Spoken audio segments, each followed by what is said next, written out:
আজ আমরা আপনাদের সামনে নিয়ে এলাম আরও একটি অঙ্ক স্পিড, টাইম এবং ডিস্টেন্সের। তো আমাদের প্রশ্নটি হচ্ছে 330 মিটার দৈর্ঘ্যের একটি ট্রেন 550 মিটার দীর্ঘ সেতু অতিক্রম করতে 11 সেকেন্ড সময় নেয়। 570 মিটার দীর্ঘ সেতু পার হতে ট্রেনটির কত সময় লাগবে? তো আমাদের এই প্রশ্নটিতে দুটি অপশানস আছে। প্রথম অপশানস আছে 330 মিটার দৈর্ঘ্যের ট্রেন আরও 550 মিটার দীর্ঘ সেতু অতিক্রম করে 11 সেকেন্ডে। এটা হচ্ছে আমাদের প্রশ্নের প্রথম পার্ট। আর দ্বিতীয় পার্ট হচ্ছে 570 মিটার দীর্ঘ সেতু পার হতে ট্রেনটির কত সময় লাগবে। তো যেহেতু আমাদেরকে প্রশ্নটির দ্বিতীয় পার্টের সমাধান বের করতে হবে, তাই আমরা প্রশ্নটিতে ভালো করে চোখ বুলিয়ে নেই। এখানে 570 মিটার দীর্ঘ সেতুটির সময় বের করার কথা আমাদেরকে বলেছে, কিন্তু সময় বের করতে গেলে যে আমাদেরকে কী করতে হয়, এই যে ডিস্টেন্স দেওয়া আছে কিন্তু টাইমটা নেই। তো আমরা এটা কিভাবে করব? আমরা প্রথমে দেখব প্রশ্নটির প্রথম পার্টে যে ব্রিজটির দৈর্ঘ্য এবং ট্রেনটির দৈর্ঘ্য। তো আমরা কি করছি, এখন প্রশ্নটির প্রথম পার্টের সলিউশন আমরা বের করছি। তো আমাদের প্রথম পোরশনে আমরা স্পিডটা বের করে নিই। তো আমাদের স্পিড আছে, স্পিডের সূত্র আছে ডিস্টেন্স ডিভাইডেড বাই টাইম। তো এখানে আমরা ডিস্টেন্স বলতে বুঝি ট্রেনের দৈর্ঘ্য এবং ব্রিজের দৈর্ঘ্য দুটি মিলিয়ে যেটি বেরোবে সেটি ডিস্টেন্স। তো আমাদের ট্রেনের দৈর্ঘ্য হচ্ছে 330 মিটার এবং ব্রিজের দৈর্ঘ্য হচ্ছে 550 মিটার। আর আমাদের টাইম হচ্ছে গিয়ে 11 সেকেন্ড।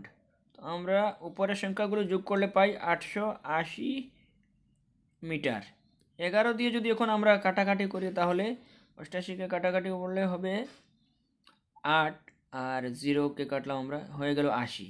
তো আমাদের প্রথম পোরশনে আমরা স্পিডটা বের করলাম 80 মিটার পার সেকেন্ড। এখন আমরা যাচ্ছি প্রশ্নটির দ্বিতীয় পোরশনে। এখন আমরা যেহেতু প্রথম পোরশনে আমরা সমাধান বের করলাম 80 মিটার পার সেকেন্ড, এই 80 মিটার পার সেকেন্ড দিয়ে আমরা দ্বিতীয় অংশটির সমাধান বের করব। এখন আমাদের প্রশ্নটির দ্বিতীয় অপশনে দেওয়া আছে 570 মিটার দীর্ঘ সেতু পার হতে ট্রেনটির কত সময় লাগবে। তো আমরা আগে টোটাল ডিস্টেন্সগুলো ক্যালকুলেট করে নিই। আমাদের টোটাল ডিস্টেন্স হচ্ছে গিয়ে ট্রেনের দৈর্ঘ্য প্লাস ব্রিজের দৈর্ঘ্য, এই দুটো প্লাস করলে দাঁড়ায় আমাদের 900 মিটার। এখন এই 900 মিটারকে আমরা কি করব, 80 দিয়ে ডিভাইড করব। 900 মিটারকে যদি আমরা 80 দিয়ে ডিভাইড করি তাহলে এই প্রথম শূন্য দিয়ে 80-র প্রথম শূন্য দিয়ে 900-র প্রথম শূন্যটাকে কাটলাম। 80কে আমরা 2 দিয়ে ডিভাইড করলে হবে, 8কে 2 দিয়ে ডিভাইড করলে হবে 4, 90কে 2 দিয়ে ডিভাইড করলে হবে 45। তো আমাদের রেজাল্টটা বের হলো 45/4। তো আমাদের অপশনসগুলো প্রশ্নতে ভালো করে দেখুন। প্রশ্নতে 4টি অপশন দেওয়া আছে। Option A 45/4 second, option B আছে 47/4 সেকেন্ড, অপশন সিতে আছে 20 সেকেন্ড এবং অপশন ডিতে আছে 16 সেকেন্ড। তো আমাদের এই যে আনসারটি বেরোলো, এই আনসারটি অপশন এর সঙ্গে মিলছে, তার মানে আমাদের অপশন এটি শুদ্ধ। ধন্যবাদ সবাইকে। যদি আপনারা আমাদের ভিডিওটি ইউটিউব থেকে দেখে থাকেন তাহলে দয়া করে চ্যানেলটি সাবস্ক্রাইব করে বেল আইকনে প্রেস করুন নতুন নতুন ভিডিও পাওয়ার জন্য।